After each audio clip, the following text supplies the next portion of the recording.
Namaste everyone, welcome. I want to talk a little bit today about the nervous system, and in particular a specific nerve that is really important in the body's healing response. It's one of the major nerves in the body, and then give a few ways that we can actually stimulate this nerve in a very positive and powerful way for healing. So the word nadi in Sanskrit means vessel, channel. It can also mean little river. It's the word that we use for energy pathways. So we think of maybe the meridian system, and there are various nadis that we use throughout the body that are very much detailed in Ayurveda. It's said that there are 72,000 nadis, and the yogi should know 3. This is in the Hatha Yoga Pradipika. And those 3, because they have special importance in the overall flow of prana, and then the other ones we could get into if we were learning more marma therapy, marma chikitsa, if we were learning more deeply about the nadis. At some time we can go into that. But the 3 nadis that are of most importance for the yogi are Ida, Pingala, and Sushumna. So those are the 3 main ones. Sushumna is through the central channel, through the spine. It's first what develops when we're inside of our mother's womb, the brain, the spinal cord, as the cells begin to divide. And that central pathway of energy, everything flows. We could also equate that to our central nervous system. So Sushumna is also called fire, one end, the cosmos fire, and some traditions also call it as the earth channel. So you have earth or fire, and then Surya, or the Pingala Nadi, is the solar channel in the right nostril, and that they crisscross at each of the chakras, and so that also comes down to the root chakra. So it's Pingala Nadi, and then in the moon channel is the Ida Nadi, which also crosses from the left nostril and is crossing at these various points. So you have sun, moon, and in the center fire or earth.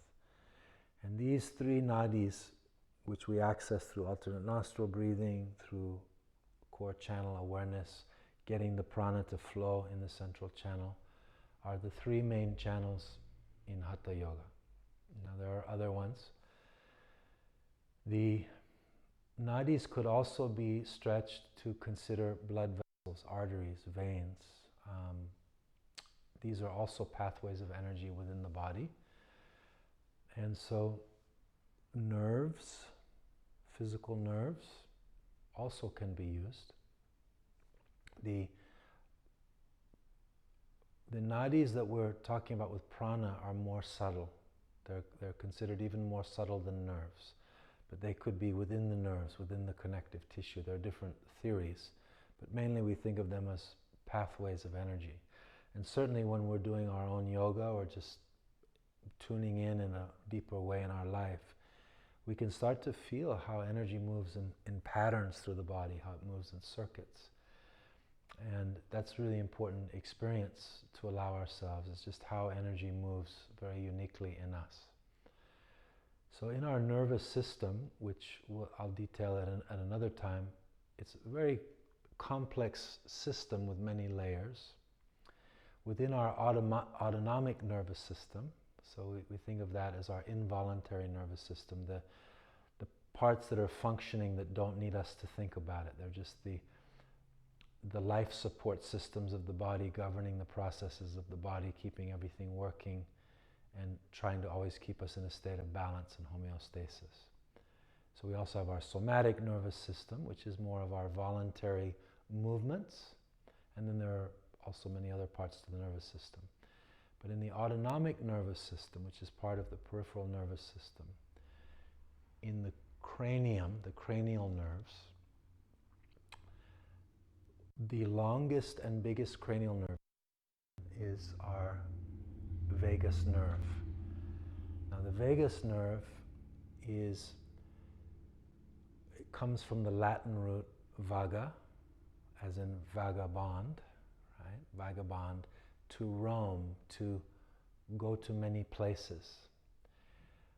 The vagus nerve, not to be confused with Las Vegas, different Vegas. So the vagus nerve is one of the main nerves that affects, it's connected to our parasympathetic nervous system. There are a few different nerves in the cranium and also sacral nerves that form the main part of the parasympathetic nervous system. The vagus nerve has such a profound effect on our digestive system, the communication between the brain and the heart, and influence over the parasympathetic nervous system, that when it's stimulated in a positive way, it can actually help reduce inflammation in the body and really bring us into a deeply relaxed and healing state. When it is overstressed and tense and tight and much more operating from a stressful position, it creates more inflammation in the body. So the vagus nerve, as we begin to understand more and more, this is one of our key pathways for calming the body, for reducing inflammation, and for getting us into the parasympathetic state, which is more of our inner healer. The vagus nerve there's a modern therapy using electrostimulation. In science, we recognize the importance of stimulating it, so stimulating it with electrical currents, and there are various ways to do that.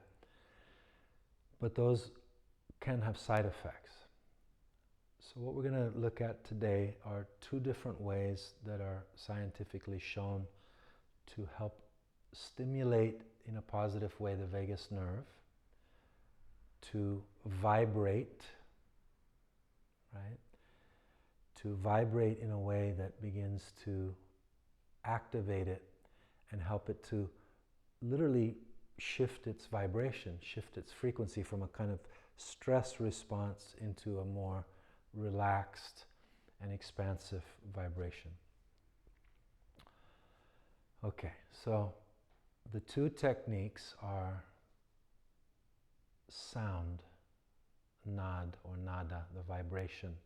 So everything is sound, right? And when we're chanting Om or any mantras, or even just singing,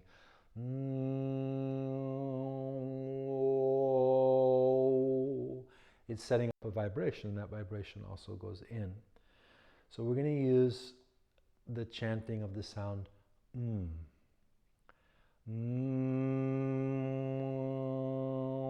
going to have you explore a little bit, but you can actually really beautifully get the bones in the head, the tissue in the head to vibrate, the brain, the pineal gland, the pituitary, and the vagus nerve. It's actually self-healing through sound, and it's been really a very powerful technique for me in my own healing. I had many years ago my head cut open and a little surgery there, big surgery, and that's one of the techniques I used for healing is chanting. And I use it to this day in various ways. So we're going to do a little chanting. The other thing that we're going to do is the lengthened exhale. So when the exhale is longer, and I posted an article about this in the group, but when the exhale is longer, there's like a kind of inner compression, an inner squeezing that happens that stimulates many things in the body, but it also stimulates the vagus nerve, and that helps us to de-stress. Now, in yoga, we have the 5 main pranas, 2 out of the 5 that are the main, prana, the incoming breath, and apana, the exhale. So what we would call an apana breath or apan pranayama that's focusing on lengthening the exhale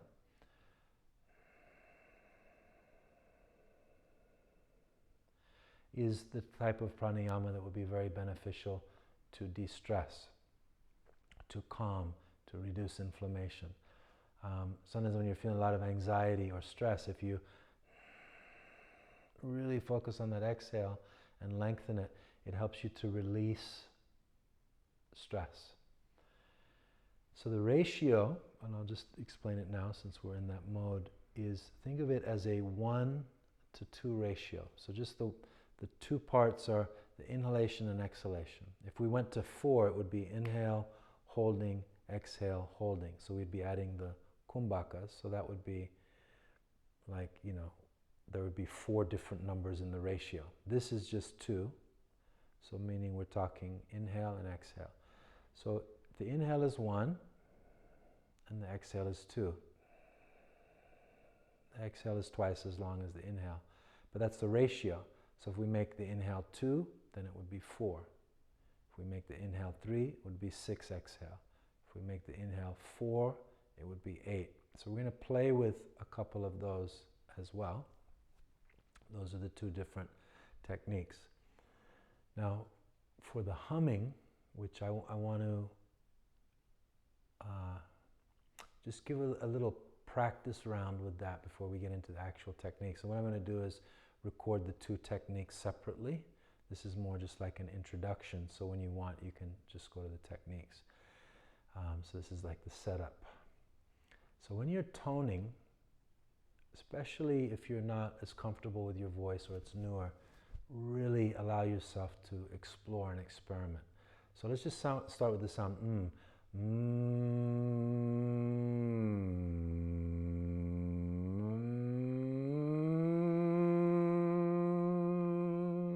Just by changing the pitch and the intensity, I can actually get it to vibrate in different parts of my body. So when we're doing this, it's actually nice to explore a little bit. So for instance, if I breathe in, I open the jaw a little bit and I can actually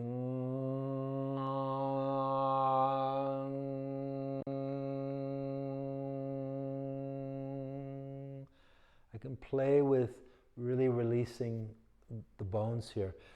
Another time we can talk about the sutures, but we want the juncture of the bones and the bones in general to be more relaxed and spacious so that they're not tense and tight, which is what happens, right, when our jaw is tight and our muscles are tight. So we want it to be more soft, which is what happens through something like cranial sacral. When you're focusing on the sound, try to get it to vibrate, and you can kind of play around, like do this with me. Get it to vibrate in the throat more.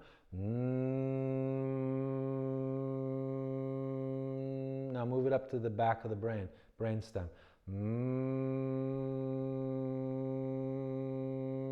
Top. Third eye. Center of the brain. That's right where your pineal gland is, right in the center. And the pituitary is more back toward the base.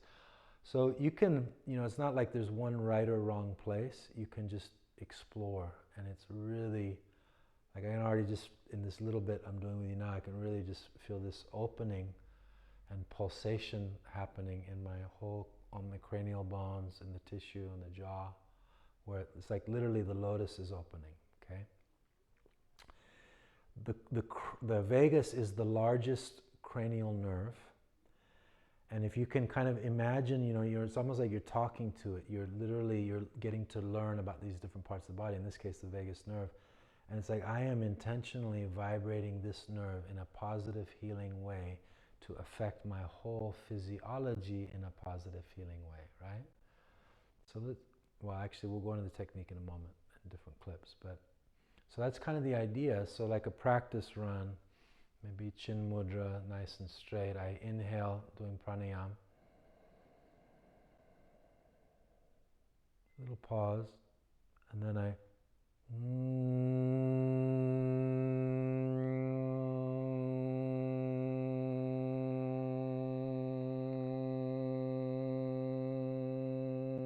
as long as I can, which is also giving me that long exhale. And then just breathe in again.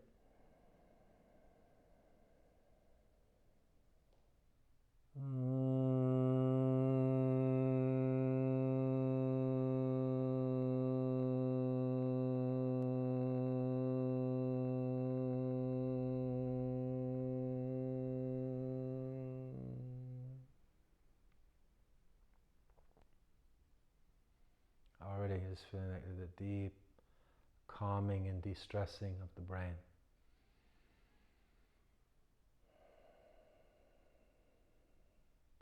So as we practice these kind of techniques, just explore for yourself and notice the subtle shifts, internalize what you feel. It's part of the awakening of our own inner wisdom body, buddhi. So I think I'll leave it there for now. We can always come back around. You can ask questions on these type of things, but just experiment and really go into the intentional vibration of this inner healing, self-healing through the power of the sound current. Namaste.